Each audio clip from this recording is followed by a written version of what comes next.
let us all receive the Word of God personally. Kung masaktan man tayo, mga kapatid, that's good. Amen? Kung ang feeling natin, tinutuwid tayo ng Panginoon, well, maganda yan. Amen? And our part is to choose yung kabutihan ng Panginoon. Piliin natin yung kanyang plano, piliin natin yung purpose ng Panginoon. Kasi ang sabi nga po sa salita ng Diyos, and this is our topic for today, that all things work together for good. Amen. So, can we have a short prayer, mga kapatid?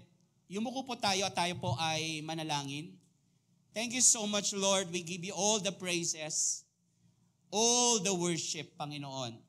Tunay na ikaw ay dakila. You deserve to be honored today, Lord God. And once again, Lord, as we come together, Panginoon, nagpapasalamat po kami for gracing us this morning with your goodness. Thank you for your faithfulness, Panginoon. Maraming salamat po sapagkat ano man yung mga nangyayari sa buhay po namin, Panginoon, lahat ng ito ay gagamitin mo, Panginoon, para sa ikabubuti po namin, O Diyos. Nananalangin po kami sa araw na ito that you would give us, Lord, the joy of listening your word. Give us, Lord God, the peace, Lord, na kahit meron kaming mga pinagdadaanang mga problema, hindi po kami madidistract ngayon, hindi po kami mawawala sa aming focus, Panginoon, sapagkat your Holy Spirit is with us. Gagabayan mo kami ngayong araw na ito. Bibigyan mo kami, Panginoon, ng kaalaman, ng karunungan, that you would reveal yourself to us. Kung hindi man maipaliwanag ng buo, naniniwala kami, Panginoon, na ikaw ang magbibigay ng buong katotohanan sa buhay ng bawat isa. And as we receive your word, the word of truth, Panginoon, patuloy mo kaming palayain, O Diyos. Patuloy mo kaming baguhin, Panginoon. At sa araw na ito, tinatanggap po namin lahat, Panginoon, ng mga gagawin mo sa buhay namin. Thank you so much. We give you all the glory today, O God. All the praises. In Jesus' name we pray. Amen and amen. Palapakan po natin ang ating Panginoon. And again, good morning. Basahin po natin. All things work together for good. Understanding Romans chapter 8, verse 28 to 29. Meron po akong pinrepare na dalawang version. At ang unang version, okay, tingnan po natin yung slide. Ito po ay from ESV. Ang sabi rito, and we know that for those who love God, all things work together for good. Sino po rito ang totoong nagmamahal sa ating Panginoon? Mahal na mahal niya talaga si Lord. Amen. Kung mahal niya yung kanyang katabi, pinakamamahal niya ang Panginoon. Amen? For those who are called according to His purpose. For those whom He foreknow, He also predestined to be conformed to the image of His Son in order that He might be the firstborn among many brothers.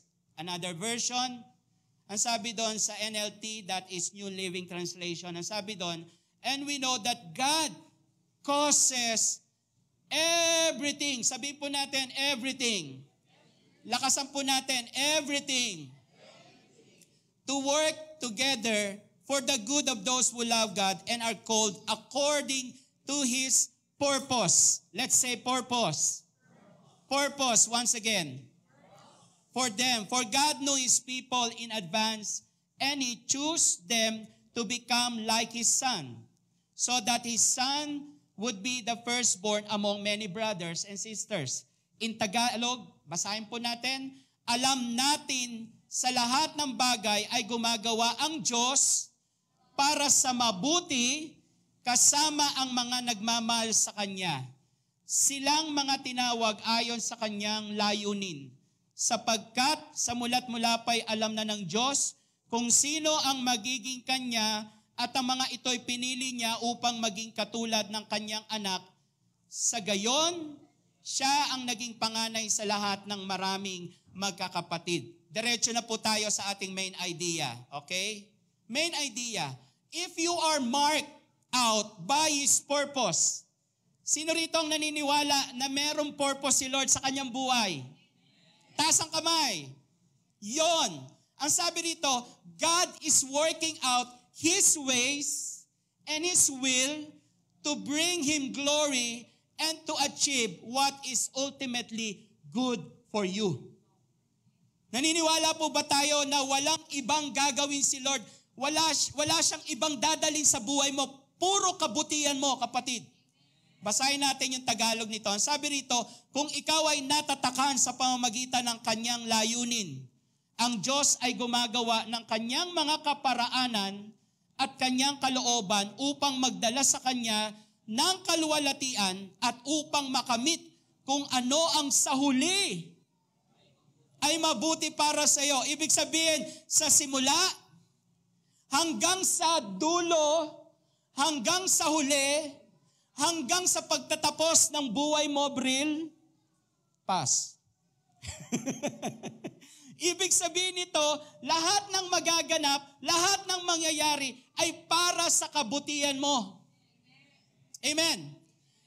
Mangyayari lamang ito kung ikaw ay naniniwala na natatakan ka ng kanyang layunin. Amen?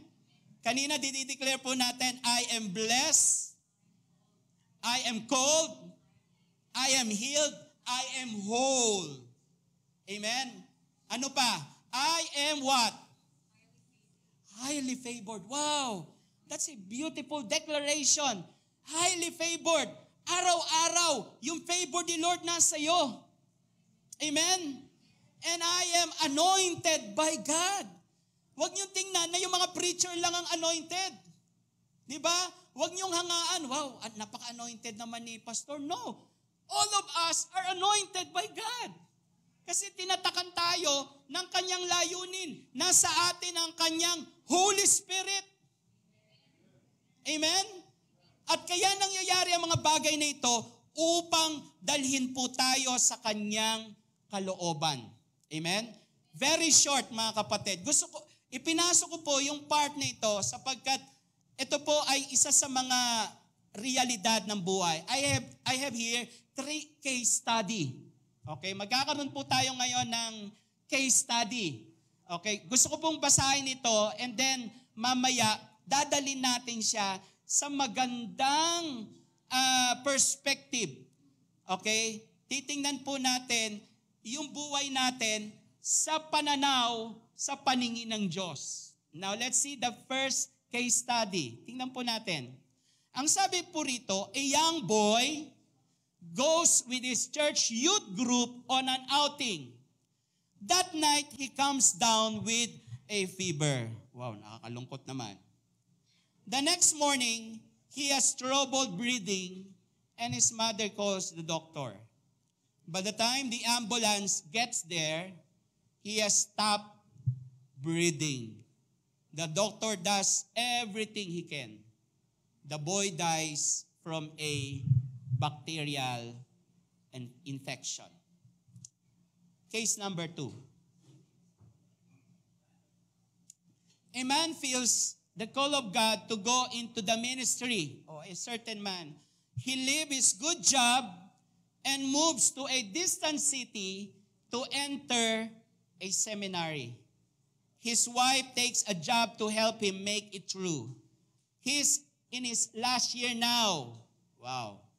In just a few months, he'll take a church somewhere and begin serving the Lord. Now, but one day, his wife comes in and says, I'm leaving you. I don't want to be a pastor's wife. She walks out and never comes back. Okay? Now, let's go to the third case.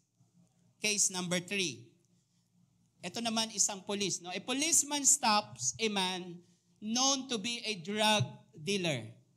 It happens on a busy downtown street and a crowd gathers to watch the unfolding drama. Familiar tayo yan, di ba? So, there is a struggle and somehow the drug dealer grabs the officer's gun. someone in the crowd yells, "Shoot him, man!" And he does at point blank range in the face. The officer was in his early 20s. Itong mga nabasa po natin ay ilan lamang po sa mga karaniwang nangyayari sa ating paligid. There's a lot of pain, a lot of suffering, a lot of sad news. Manood ka lang ng television ngayon. Di ba, makinig ka ng radio, ang dami mo nang mababalitaan. Talagang pain, suffering is everywhere. Baka mamaya pag alis nyo kanina sa bahay ninyo, naku, katakot-takot na pagdurusa, may mga problema kayo. Pain is guaranteed. Pain and suffering is guaranteed to everyone. Lahat talaga tayo dadaan. Walang exempted. Sabihin mo sa katabi mo, walang exempted. Maybe now or later. Okay?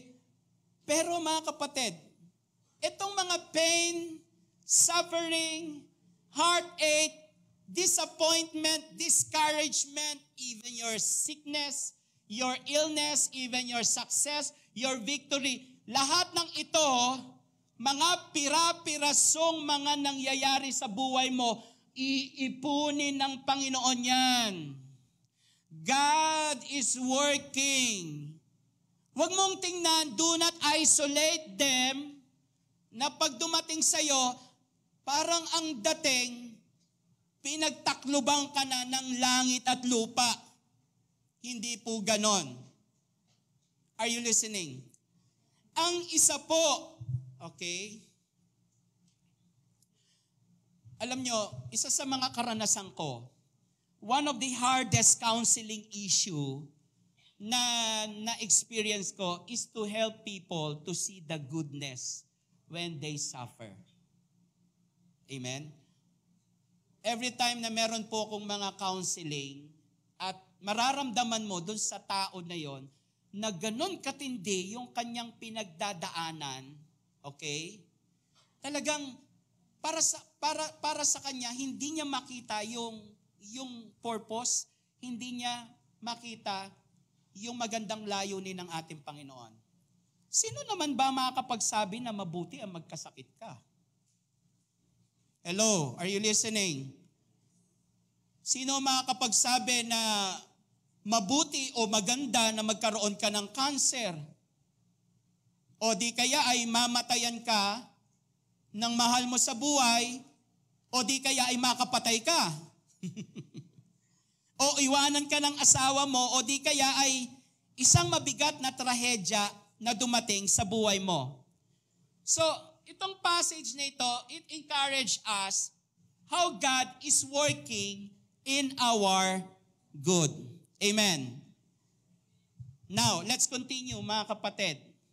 Ano ang sabi po rito? Tingnan po natin yung mga maling pangunawa sa talatang ito. Sapagkat ang talatang ito ay very common passage na ginagamit natin sa lahat ng season, sa lahat ng occasion. Di ba tayo kapag meron kang, halimbawa yung kapatid mo, halimbawa si Kuya Boyet, medyo ang hirap ng kanya sitwasyon, and then lalapitan mo siya, sasabihin mo, Kuya Boyet, huwag kang mag-alala. All things work together for good to them who love God and called according to His purpose. Di ba mahal mo si Lord? O lahat ng iyan. Okay? Di ba madalas natin ginagamit? At hindi lamang tayo gumagamit nito. Kahit na yung mga unbeliever, kahit yung mga tao sa mundo, ginagamit din nila ito, kinocode din nila ito sa isa't isa.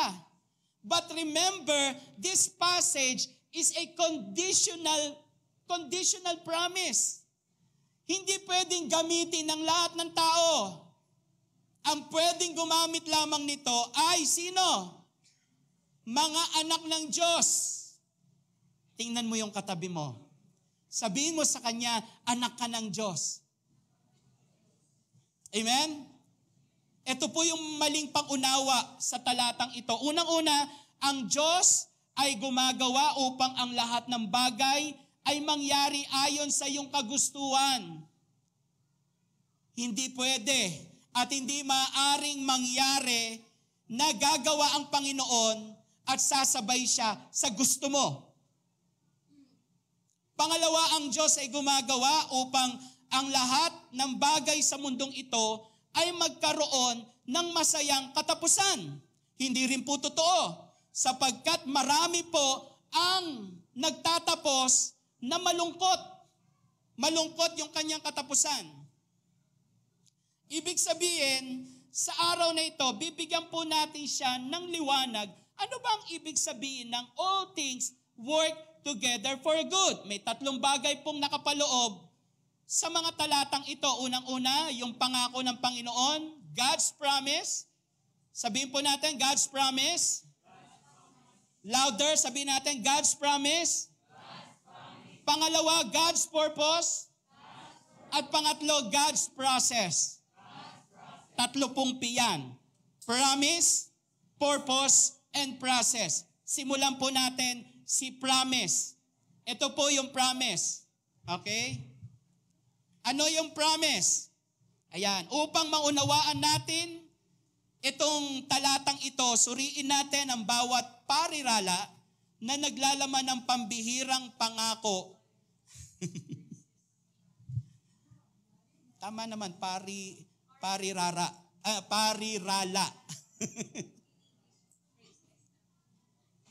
Suriin po natin ang bawat parirala na naglalaman ng pambihirang pangako ng Diyos. Unang-una po, sinabi po rito, we know. Sa Tagalog, alam natin. It is a certainty based on the truth that God is in complete control of everything. Mga kapatid, sinasabi po sa atin dito, binibigyan po tayo ng katiyakan. Dapat mong malaman, ngayong araw na ito, dapat mong malaman na ikaw ay pinagpala ng Panginoon. Pangako yan ng Diyos sa iyo. Amen. Dapat mong malaman na kasama mo ang Diyos sa araw na ito. Hindi ka niya bibitawan, hindi ka niya iiwan. Are you listening? Hindi po inilim ng Diyos sa atin yung mahalagang katotohanan na ito. Hindi po sinabi rito na we hope, we wish, or we think. Pero sinabi rito, we know. Diba? Kailangan ang datingan, pag pinag-uusapan yung pangako ng Panginoon, dapat ang datingan, sigurado ka. Hindi po dapat kailangan dito na meron kang pag-aalinlangan. Parang hindi naman eh. Diba? Huwag mong pakiramdaman. Huwag mo lamang tingnan. For we live not by sight, but by faith. Hindi tayo namumuhay sa ating mga nararamdaman. Nabubuhay tayo sa pananampalataya. At ang nagbibigay sa atin ng matibay, mga kapatid, na panghawakan ng pangako ng Panginoon, malaga, alam natin. Nagsisimula. Amen? Nagsisimula ang pagpapala na mag-manifest sa buhay natin, nagsisimula yan sa ating isip. Alam dapat natin. Pinagpala ako ng Panginoon. I am blessed. I am highly favored. Amen? I am called. I am anointed by God. Pangalawa po, that God causes na ang Diyos ay gumagawa. Now, sabi rito, there is a grand designer behind everything. Amen? Your life is not a result of random chance, faith, or luck. There is a master plan. History is His story. God cannot make a mistake because He is God. Tandaan natin, life is not a mistake. Walang mali sa buhay. Tingnan mo yung sarili mo. Tingnan mo yung buhay mo. Walang mali sa mga nangyayari. Bakit? Kasi merong isang grand designer behind everything. Nakakatuwa sapagkat one time, nakita ko yung gagamba. Nung malit din ako, mahilig din ako sa gagamba eh. Pastor Jean. Alam niyo yon? Nilalagay sa posporo. Sino ba naglalaro pa ng ganon? Brother Aloy, di ba? One time, nakita ko, wow, itong gagambang ito, habang siya po ay naglalakad kung saan-saan, makikita mo talagang maya-maya konti, makikita mo na nakagawa na siya ng bahay. And then, a little bit, okay, kung talagang hayaan mo pa siyang gumapang, makikita mo buong bahay mo, puro sapot na. Di ba? Sinasabi sa atin dito na merong grand designer. Kapatid, huwag kang mainip. Amen. Kung naniniwala ka, nakasama mo si Lord, God causes. Ang Diyos ay gumagawa. Hindi mo siya nakikita. He is working in silence. Hindi kailangan madaliin. Kasi may timetable ang Panginoon. Pero ang maliwanag at sigurado, gumagawa ang Diyos sa buhay mo. Amen? Palapakan natin ang ating Panginoon.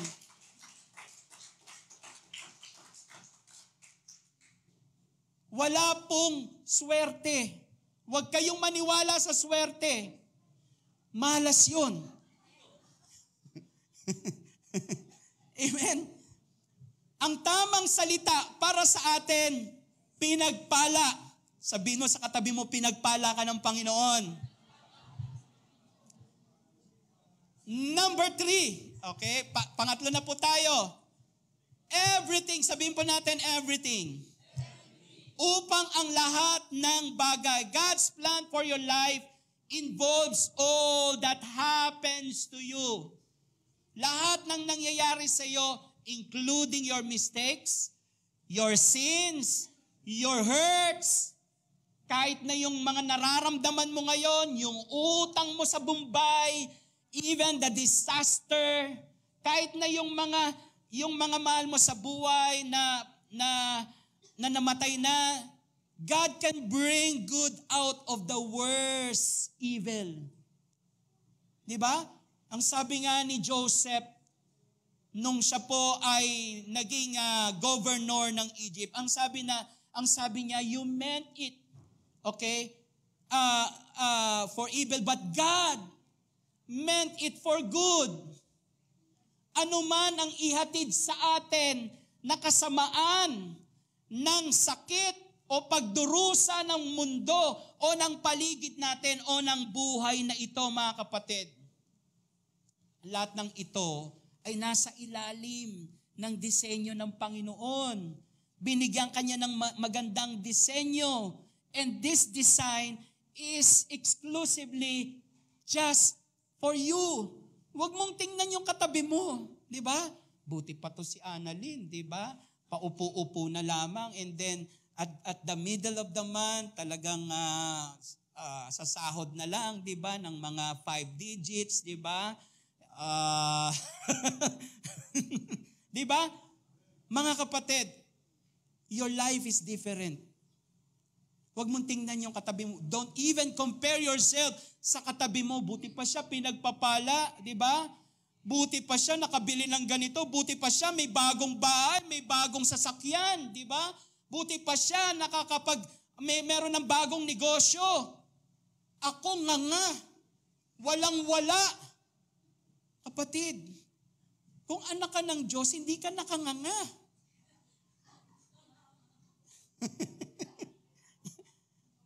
Amen? Hindi ka nganga.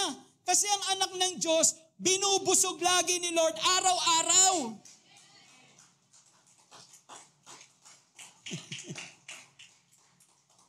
Buti pa yung mga unbeliever, ang sasaya nila, di ba? Buti pa yung kapitbahay namin.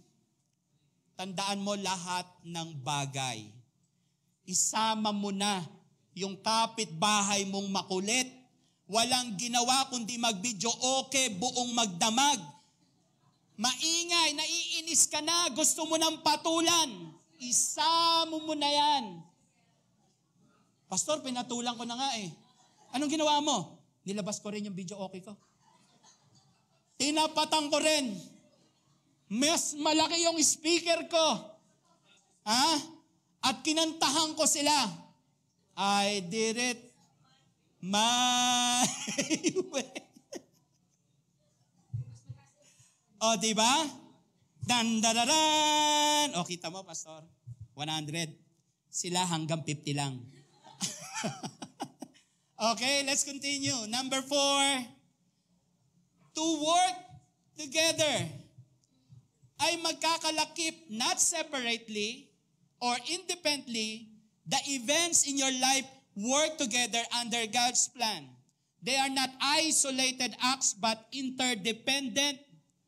Now, take note the word interdependent parts of the process to make you like Christ.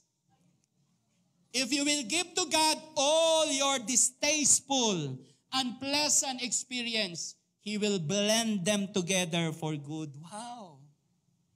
Ang galing ni Lord, no?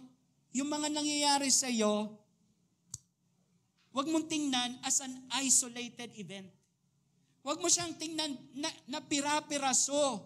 Kasi nga naman, pag tinignan mo, kahapon dumating si Bombay, sinisingil ka na, di ba?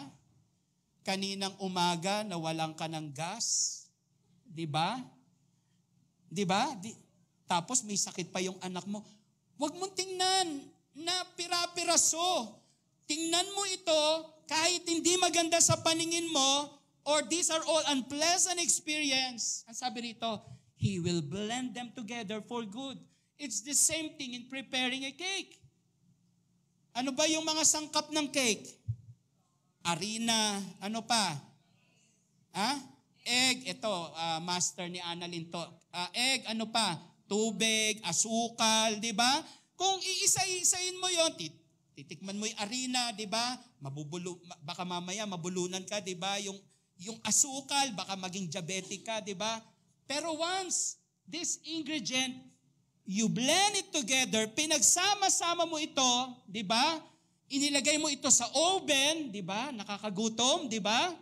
Nagugutom na. And then later on, pagkalabas niyan, wow, ang sarap na, Kuya Brel. It's the same thing sa buhay natin. Lahat ginagamit ng Panginoon, even your sin. Amen? Even your mistakes, even your failures, gagamitin ito ng Panginoon. Amen. Hello, are you listening? Provided maliwanag sa isip mo, may purpose ang Panginoon. Amen? Maliwanag dapat, lumalakad ka sa mundo, alam mo, mas mataas, mas higit ang layunin ng Diyos. Hindi pwedeng pantayan ng mga bagay-bagay na ito, yung plano ng ating Panginoon. Mas mataas. Ang Diyos is a sovereign God. He is an omnipotent God. Makapangyarihan siya. Pastor, ang tagal na eh. Ipinapanalangin ko, hindi pa rin dumarating. Okay, wag kang mainip. Kasi kahit na yung mga pagkainip mo, kahit na yung mga pag-iintay mo, darating din yan in God's beautiful time. Amen? Let's continue. Tuloy po tayo. For the good, para sa kabutihan. This does not say that everything in life is good. Much of what happens in our world is evil and bad. But God specializes in bringing good out of it. Galing ni Lord. Ang expertise pala ng Panginoon, yung mga evil, amen, yung mga masasama, yung hindi maganda, binabago niya ito. He turned it into good thing. Amen? Para sa kabutihan mo. Now, let's continue. Number 6. By the way, bago po tayo pumunta sa number 6, gusto ko pong i-share ito, mga kapatid. Gaya ng nabanggit po natin dito na mahusay ang Diyos sa paggawa ng kabutihan mula sa mga bagay na masama. Now, I want you to see this. Sa talaan ng angkan ng ating Panginoon, 4 na kababaihan ang nakalista. Okay? Sino-sino? Hello? Sino-sino?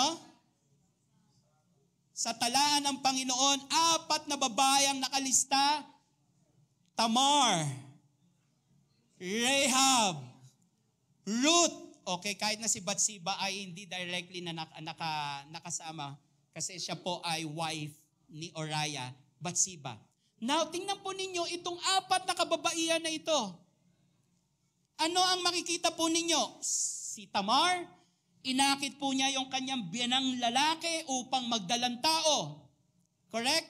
Sino pa? Si Rahab. Si Rahab po ay isang patutot.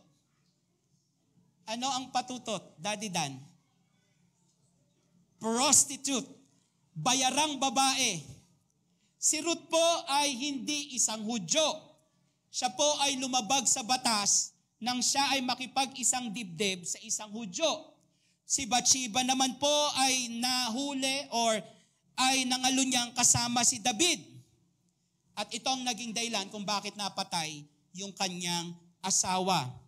Makikita po natin, hindi po naging maganda ang reputasyon ng mga babaeng ito.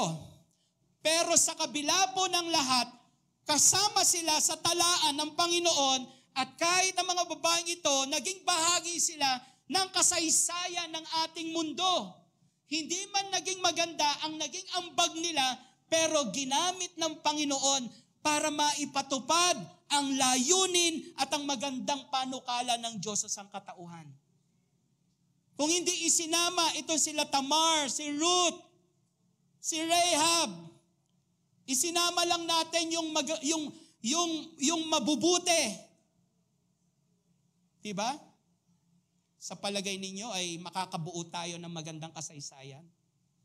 Well, ito ay nasa kaisipan ng Panginoon. Inilagay sila ng Diyos sapagkat alam ng Diyos merong magandang mangyayari at magaganap kahit na hindi maganda ang kanilang reputasyon. Amen? Number 6, ang sabi doon, of those who love God and are called, ng mga umiibig sa Diyos. This promise is only for God's children. It is not for everyone. All things will work for bad for those who living in opposition to God and insist on having their own way. Ang pangako ng Panginoon ay para sa mga umiibig sa Diyos. Sino nagmamahal sa Panginoon? Taas ang paa, taas ang kamay. Praise the Lord. Kung mahal natin ang ating Panginoon, all things will work. Lahat ng ito ay gagamitin ng Diyos. Dadalhin niya para sa ikabubuti mo. Amen. Now, balik po tayo. Nasa unang P pa lang tayo. Ano yung unang P? Promise. Pangalawa, purpose. Amen? Ano yung purpose? Ang sabi doon, who are called according to His purpose. Everything God allows to happen in your life is permitted for that purpose. Lord, bakit ba nangyari sa akin to? Remember, meron pong permiso mula kay Lord. Nangyari yan. Huwag mo sisihin yung sarili mo. Everything happened for a purpose. God is in complete control of every event, of every circumstance in His creation. He does not cause evil. Hindi pinanggagalingan ng kasamaan ng Diyos. Tatandaan po natin, amen? Hindi siya pinanggagalingan ng masama o anumang hindi kaaya-aya, but He does control. So His will is accomplished. The bottom line here, mga kapatid, nais ng Panginoon na magawa yung kanyang kalooban. At kung naniniwala ka na ikaw ay natatakan ng layunin ng Diyos, okay?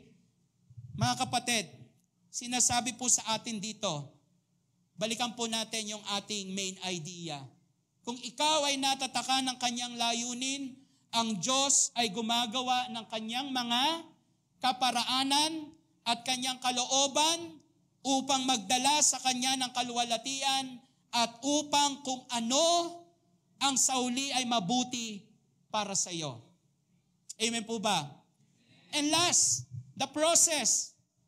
Mga kapatid, for those who he foreknew, parang tongue twister to he also predestined to be conformed to the image of his Son, in order that he might be the firstborn among many brothers. And those who he predestined, he also called. And those whom he called, he also justified. And those whom he justified, he also glorified. Now, I want you to see this process, mga kapatid. Tingnan po natin. Unang-una, ang sabi po rito, okay, He chose us. God chose us. Sino rito ang naniniwala na pinili siya ni Lord? Amen? Ito ang maganda. Bago ilatag ni Lord yung pundasyon ng mundo, kilala ka na niya, Mecca. Okay? At the year, okay, anuman taon yon, ipapanganak ka, Mecca, at kilala ka. You're so unique. Alam ng Panginoon yung pagkatao mo. Dinisenyo ka ng Diyos, ginawa ka ng Panginoon according to His image and likeness. And then, God called us. Tinawag tayo ng ating Panginoon. Yung destiny mo has been decided. Amen? Kung ikaw ay isang mananampalataya, ikaw ay tinawag ng ating Panginoon. And you are destined to fulfill God's purpose. Number 3, God changes us.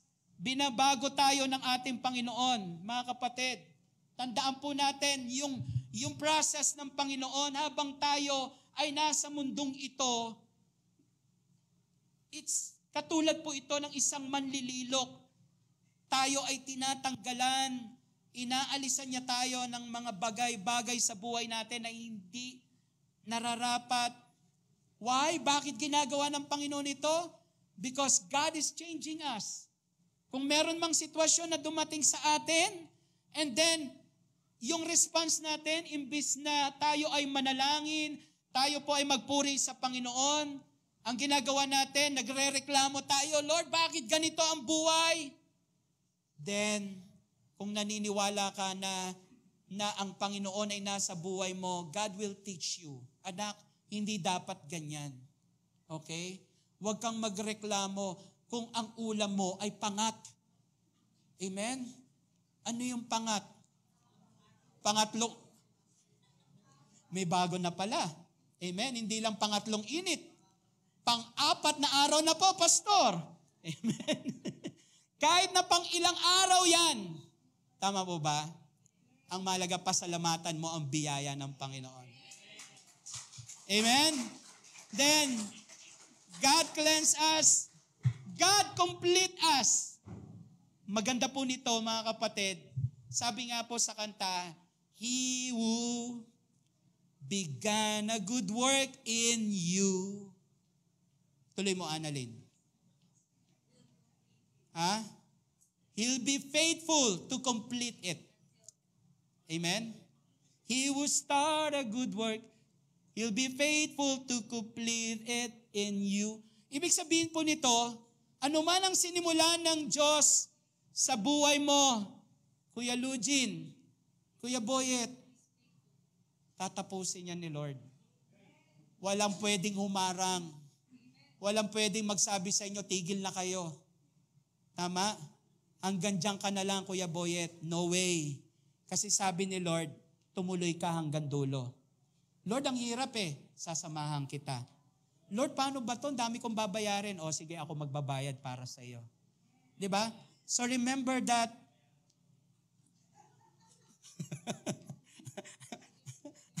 Okay? Itutuloy yan ng Panginoon sapagkat mahal ka ng Panginoon. Now to end this message. Now let's go to our conclusion. God can and will bring good even in the worst situation. He always comes to the rescue. And if we will yield the broken pieces to Him, He will miraculously bring good even from the most difficult tragedies of life. In Tagalog, ang Diyos ay maaring at talagang maghahatid ng mabuti kahit na sa pinakamasamang sitwasyon. Siya ay kumikilos lagi sa pagsagip at kung gugustuhin po natin, ibigay ang mga putol-putol na piraso sa Kanya. Siya ay mahimalang magdadala ng kabutihan kahit na mula sa pinakamahirap na trahedya sa buhay. Mga kapatid, let me encourage you this morning. God the Father, God the Son, and God the Holy Spirit is deeply invested in your good. Amen? Ang Diyos nag-invest siya sa iyo. Ate Annalyn, He is deeply invested so many good things in life. Amen? Nasa atin lahat ito, mga kapatid. Kahit na yung paligid mo unti-unting bumabagsak, maraming problema, tatandaan po natin, God has stored, He invests, deeply invests ng lahat ng kabutihan sa buhay po natin. And God is worthy to be praised. God is really good to us. Mabuti ang Panginoon. Palapakan po natin ang ating Panginoon.